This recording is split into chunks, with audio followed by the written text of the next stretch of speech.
রাজনৈতিক সহিংসতার রক্তাক্ত ছায়া পড়েছে শেরপুরে। বিএনপি জামায়াত সংঘর্ষে প্রাণ হারালেন উপজেলা জামায়াত নেতা। এই ঘটনার পরপরই তারেক রহমানের বহুল আলোচিত I have a plan slogan টেনে বিস্ফোরক প্রশ্ন তুলেছেন এনসিপি নেতা হাসনাত আব্দুল্লাহ। শেরপুর ৩ আসনে সহকারী রিটার্নিং অফিসারের আয়োজিত ইশতেহার পাঠ অনুষ্ঠানে চেয়ারে বসাকে নিয়ে শুরু হয় উত্তেজনা। এরপর চেয়ার দখলকে কেন্দ্র করে বাকবিতণ্ডা, সেখান থেকে হাতাহাতি আর মুহূর্তেই পরিস্থিতি রূপ নেয় রক্তক্ষয়ী সংঘর্ষে। অভিযোগ উঠেছে বিএনপি সমর্থকদের দেশীয় অস্ত্রের হামলায় ৫০ জন জামায়াত সমর্থক সহ আহত হন প্রায় শতাধিক। গুরুতর আহত ৩ জনকে ময়মনসিংহ মেডিকেল কলেজ হাসপাতালে নেয়ার পথে মারা যান উপজেলা জামায়াতের সেক্রেটারি মাওলানা রেজাউল করিম।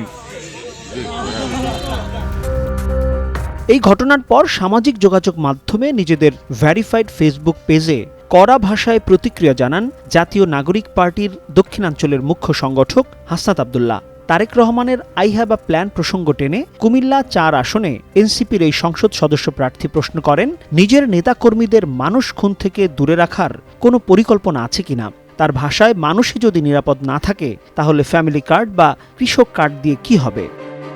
হাসনাত আব্দুল্লাহ অভিযোগ করেন, গত ১.৫ বছরে বিএনপির অভ্যন্তরীণ সহিংসতায় বহু প্রাণ গেছে। তিনি এই ঘটনার দায় বিএনপির পাশাপাশি সরকার ও প্রশাসনের উপরও চাপান। এদিকে জামায়াতের প্রার্থী নুরুজ্জামান বাদল হামলাকে পরিকল্পিত বলে দাবি করলেও বিএনপির প্রার্থী মাহমুদুল হক রুবেল পাল্টা অভিযোগ তুলেছেন জামায়াতের বিরুদ্ধে। মাসুম খান, টাইমস টুডে।